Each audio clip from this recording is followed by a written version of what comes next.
Venga, vamos a analizar el documento 3C sobre las desamortizaciones de Mendizábal y de Madoz. En primer lugar, nos tenemos que fijar en qué nos va a preguntar la EBAU. Bien, la pregunta va a ser similar a la que nos hacen los textos, porque en este bloque 6, sobre el reinado de Isabel II, solo tenemos un tipo de documento, que es el documento número 3. ¿Vale? Ya sabemos sobre el tema que va a tratar los textos, los posibles textos o las posibles imágenes.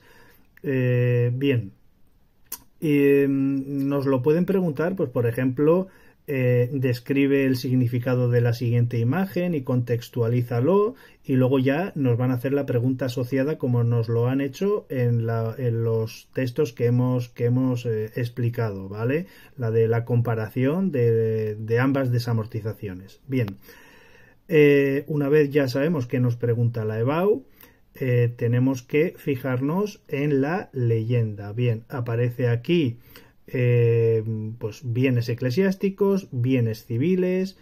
Tenemos aquí en este eje de ordenadas o vertical, bueno, pues una serie de cifras y nos dice exactamente aquí qué está midiendo. Está midiendo millones de reales de vellón.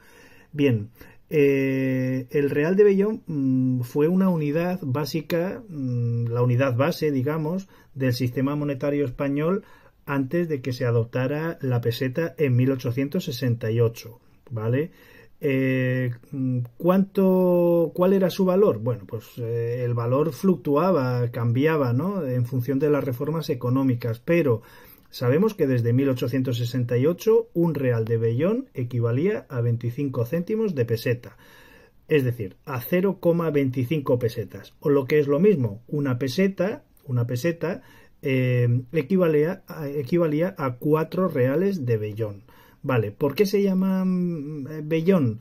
Bueno, pues el término vellón proviene de las monedas que se hacían de vellón, que era una aleación de cobre, se hacía en mucha mayor proporción, y también plata, que se hacía en muy poca proporción. ¿Por qué se hacía esto? Porque era mucho más barato producirlo, ¿vale?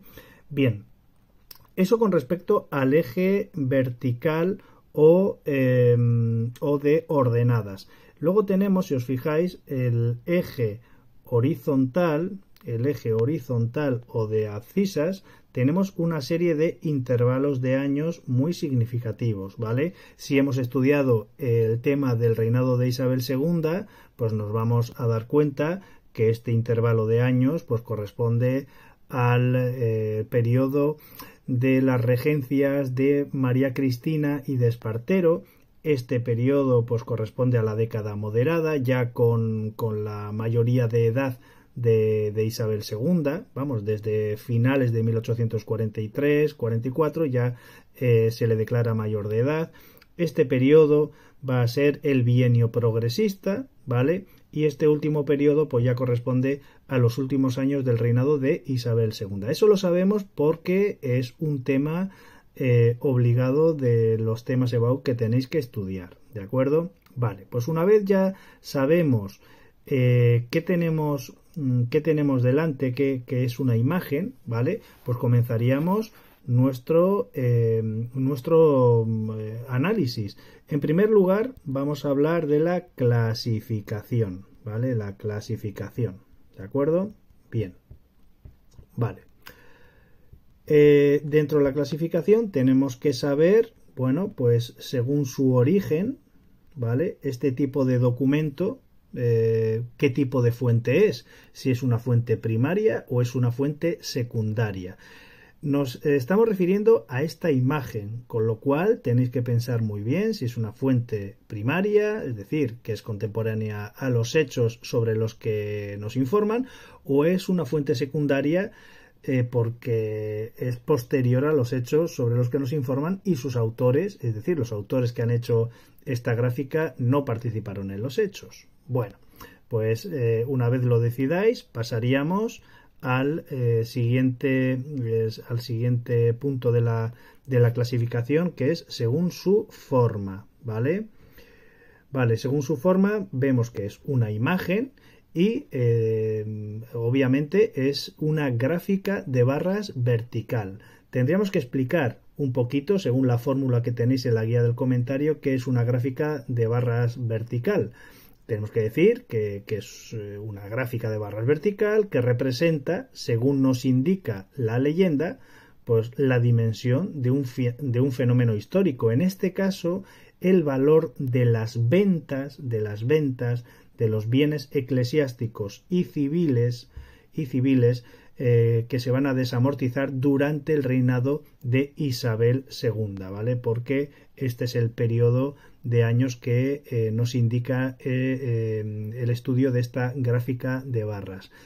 Bienes desamortizados por Mendizábal y Madoz, que son los ministros de Hacienda, en el año 1836 y en 1855 respectivamente, ¿vale? Bien, una vez ya hemos comentado la forma, tendremos que comentar su contenido. Según su contenido, este gráfico aborda obviamente temas o aspectos económicos, ¿vale? Vemos que aborda el valor de las ventas en pública subasta de los bienes desamortizados que recauda el Estado, ¿vale? Pero también tenemos que decir que esta gráfica trata temas sociales porque afectó de diferente manera a los grupos sociales, ¿vale? Bien, y el destinatario es público porque este documento es un documento historiográfico, es decir, debe aparecer publicado en algún libro que lo haya elaborado algún historiador de la economía. Sin embargo, en la leyenda no aparece quién o quiénes son sus autores, con lo cual, como no aparecen, no podemos saberlo. Yo os puedo decir que este gráfico ha caído en la selectividad de hace algunos años, algunos bastantes años, en la comunidad autónoma de Andalucía, ¿de acuerdo? Y ya está, no aparece el autor, con lo cual no lo ponemos. Si nos lo pusieran, pues tendríamos que ponerlo y ya está, no pasa nada más, ¿vale? Bien, en segundo lugar, el segundo de los puntos es el análisis, ¿vale? Vamos a analizar qué dice esta gráfica. Lo ponemos en mayúscula, lo subrayamos, podemos poner análisis o ideas principales. Bien. Entonces, lo primero que tendríamos que decir es que en esta gráfica, en el eje vertical, es decir, en el eje de ordenadas, ¿vale? Lo que estamos viendo es la cantidad de dinero, es decir, en millones de reales de vellón, que ya hemos indicado lo que vale un real de vellón, que recauda el Estado con la venta de estos bienes desamortizados, ¿vale? Eso es lo que estamos viendo en el eje vertical o de ordenadas, mientras que en el eje horizontal o de abscisas lo que estamos viendo son los periodos de tiempo, si queréis poner durante el reinado de Isabel II, que están agrupados en intervalos de años, ¿de acuerdo? Y en esta gráfica podemos distinguir entre bienes eclesiásticos, ¿vale? Bienes eclesiásticos representado por estos rombos, digamos, más claros.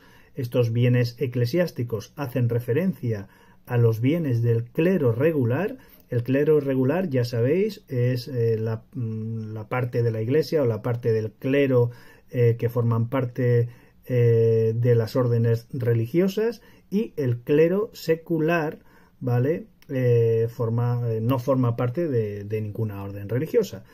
Y también tenemos que se representan los bienes civiles. Los bienes civiles hacen referencia a todos aquellos bienes que no son de la iglesia. En concreto, hace referencia a los bienes que son del Estado y a los bienes que son de los ayuntamientos, ¿de acuerdo?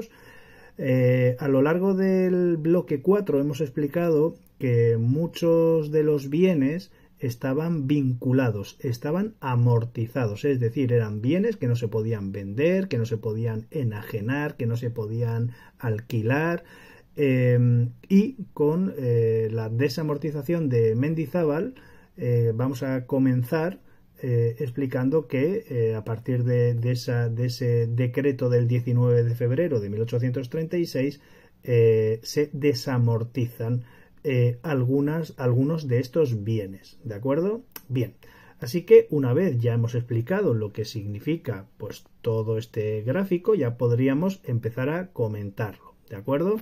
Así que en primer lugar diríamos que en la doble barra que se encuentra más a la izquierda, es decir, aquí, ¿vale? En estos, hace referencia o corresponde a la desamortización de Mendizábal, que ya sabemos que se produce en 1836, de hecho es el primer año que vemos aquí.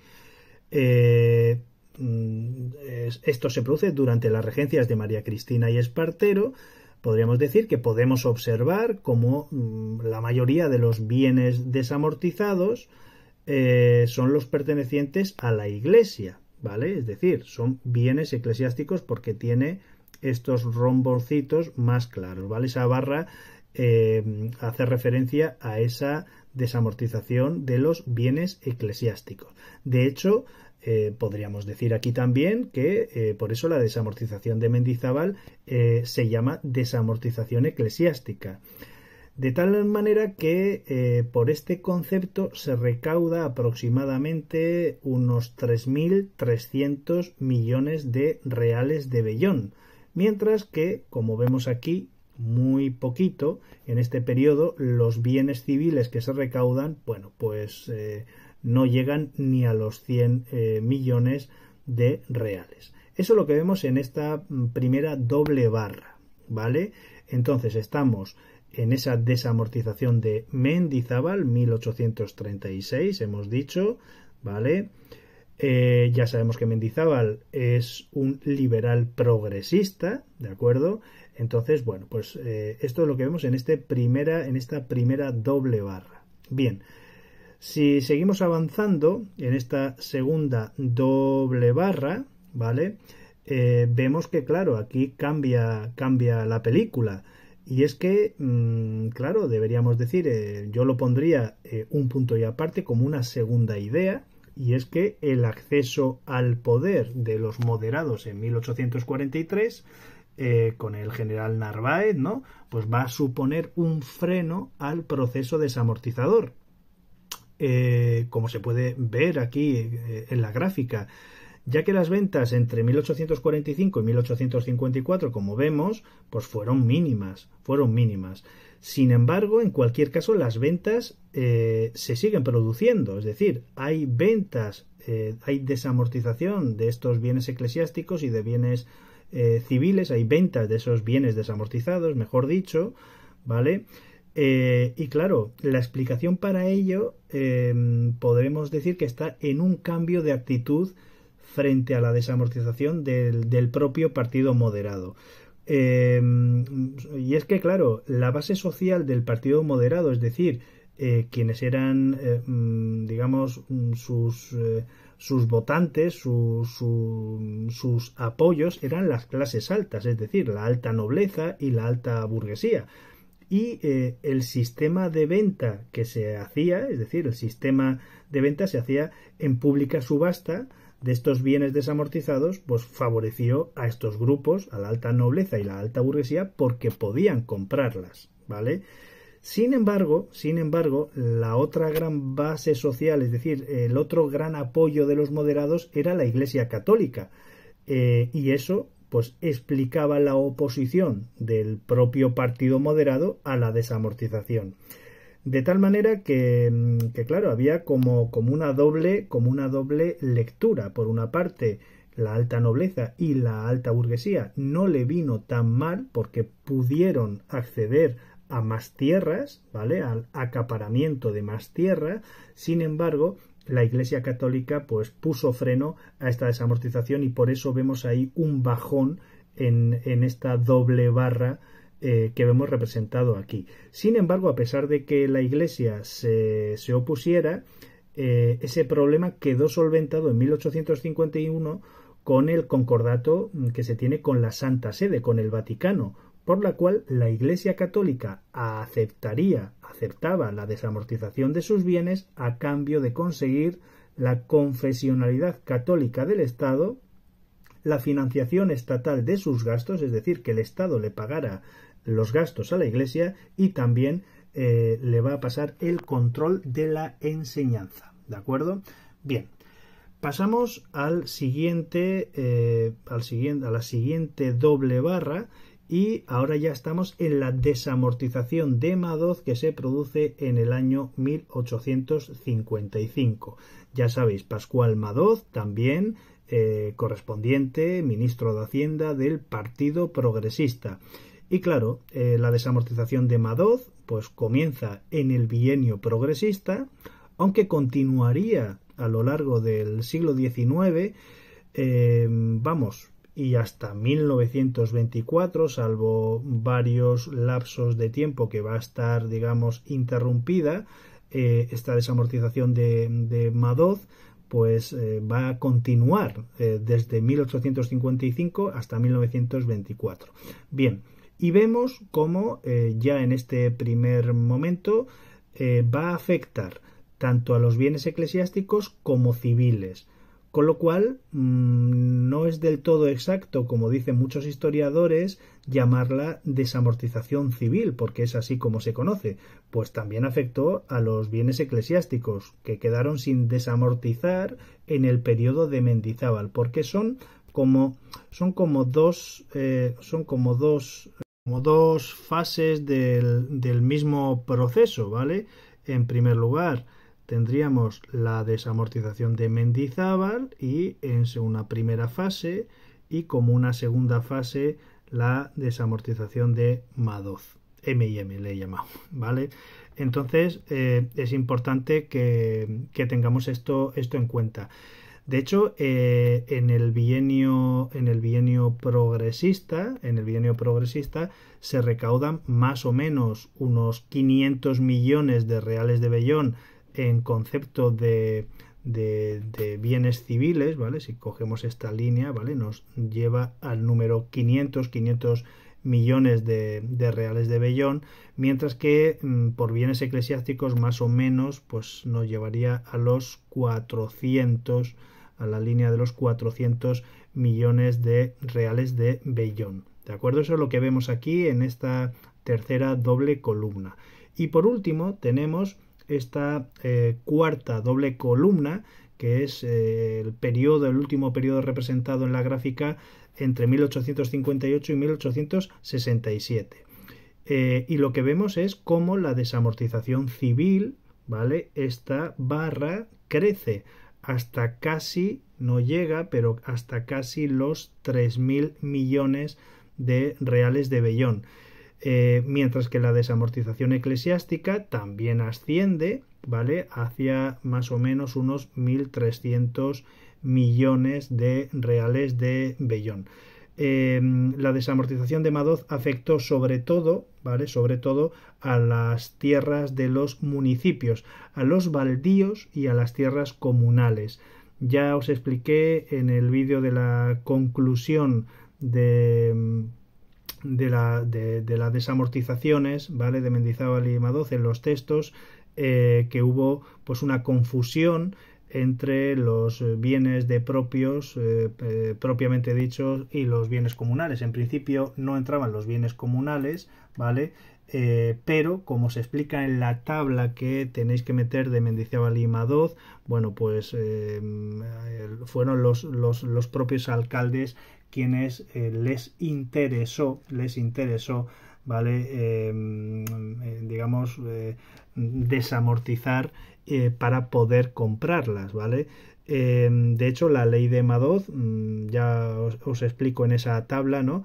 Que daba la posibilidad de no desamortizar los bienes comunales, pero claro, los municipios debían solicitarlo durante los 20 años anteriores a la aplicación de la norma. Pero claro, muchos alcaldes pues no realizaron esa petición porque quisieron comprarlas, ¿de acuerdo? Bien.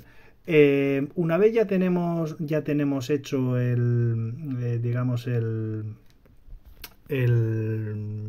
análisis, tendríamos que ir al contexto histórico. El punto número 3 es el contexto histórico. Bien, aquí yo os aconsejo que, porque os va a resultar mucho más fácil estudiarlo, poner el mismo contexto histórico que habéis puesto en los comentarios de texto.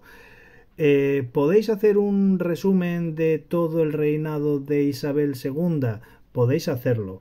Y podéis hacerlo sin ningún problema, porque como tenéis que estudiaros el tema de las etapas políticas del reinado de Isabel II, pues sería hacer un resumen de todo y ya está. Pero como realmente estamos hablando continuamente de las desamortizaciones de Mendizábal y de Madoz, pues yo lo que pondría en el contexto histórico de esta gráfica, pondría 2 puntos: reinado de Isabel II 1833-1868, ¿vale? Este es el reinado de Isabel II, ¿vale? Y pondría en primer lugar desamortización de Mendizábal, 2 puntos, regencia de María Cristina 1833-1840. ¿Por qué? Porque el Real Decreto de la desamortización de Mendizábal es del año 1836, con lo cual hablaría de la regencia de María Cristina y listo. Y así justifico solo hablar de la regencia de María Cristina en el caso de Mendizábal.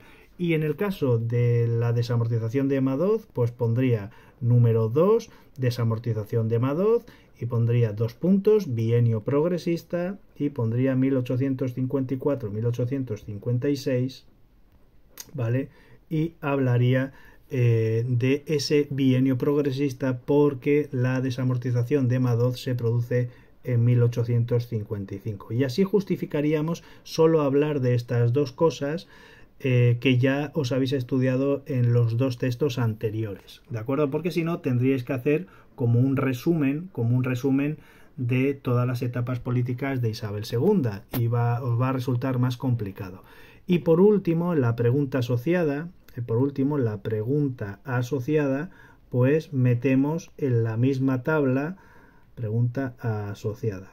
Metemos la misma tabla porque os van a preguntar que hagáis una comparación entre la desamortización de Mendizábal y la desamortización de Madoz, pues metemos la tabla comparativa con una breve introducción sobre qué es la desamortización, ¿vale? Eso de que era un acto jurídico por el que se ponen a la venta en pública subasta bienes y tierras de manos muertas o vinculadas, ¿vale? En una serie de fases. Primero se expropian, luego se nacionalizan y luego se venden en pública subasta. Y luego metéis las dos tablas, ¿de acuerdo? Y como conclusión, pues decir, pues eso, la misma conclusión que hemos metido en los textos, que no se puede hablar de una auténtica reforma agraria en sentido social, que sirvieron para cancelar, es decir, para pagar 1/3 de la deuda pública del Estado. De hecho, a ver, en este caso, en la época de Mendizábal, decir que cada mes los intereses de la deuda del Estado ascendía a 10 millones de reales de vellón cada mes. Solamente los intereses de la deuda se incrementaban en 10 millones de reales de vellón. Además, en esa primera guerra carlista, también el Estado tenía que afrontar pues como 30 millones de reales de vellón al mes para poder pagar esa guerra. Y ya está, decir eso, que tampoco mejoró la estructura de la propiedad de la tierra, como veis en la conclusión o balance general, pero que a pesar de todo ello, bueno, pues acabaron la desamortización de Mendizábal acabó con las formas de propiedad de tierras feudales y anticuadas, ¿no? que había hasta ese momento.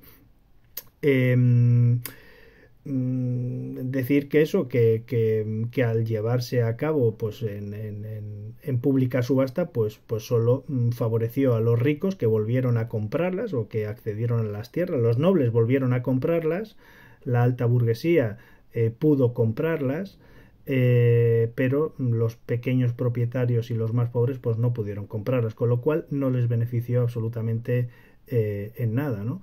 Y decir eso como conclusión que el mayor intento de reforma agraria que ha habido a lo largo de la historia de España ha sido la que se llevó a cabo en la Segunda República, que ya la estudiaremos pues en el bloque 8, primera parte. ¿De acuerdo? Bien, solamente con esto, ¿vale? Está. Así que cualquier pregunta, pues me hacéis. Venga, muchas gracias.